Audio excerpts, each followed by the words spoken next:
শিরিককে শিরিক বলতে হবে, বিদাতকে বিদাত বলতে হবে।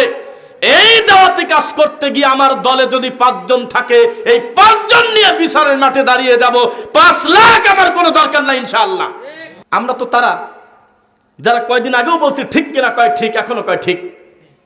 একই জালসা, কুমিল্লা দাউদকান্দি একই জালসা, একই মাহফিল, খালি বক্তা পরিবর্তন।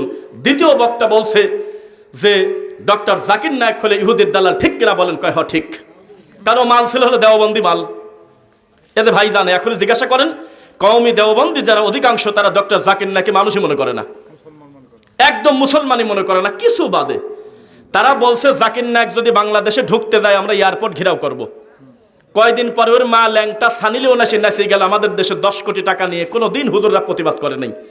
অথচ এই কুয়াকাটি হুজুর বলছিল যেদিন ডক্টর জাকির নায়েক আমাদের দেশে আসতে যাইবে আমরা এয়ারপোর্ট ঘেরাও করব। তো দ্বিতীয় বক্তা ছিল ওই কোম্পানির ডেলিভারি হওয়া মাল। সে বলছে যে জাকির নায়েক ইহুদির দালাল, ঠিক কিনা বলেন? কয় হ ঠিক। ওই লোকটার বক্তব্য যে কি হয়েছে প্রধান বক্তা তো তা জানে না, উনি শুয়েছিল। উনিও বক্তব্যের একটা গতিতে পর্দায় বলেছে ডক্টর জাকির নায়েক হলো আয়াতুম মিন আয়াতিল্লাহ, আল্লাহর একটা নিয়ামত, ঠিক কিনা বলেন? কয় হ ঠিক। ঠিক আপনারা হলে তাই।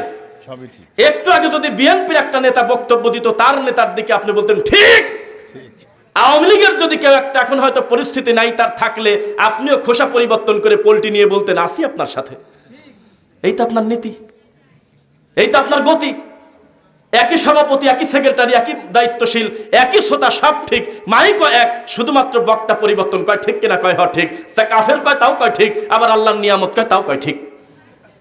এই তো জাতি। এই জাতির এর থেকে ভালো ইসলাম কোনোদিন আসবে না।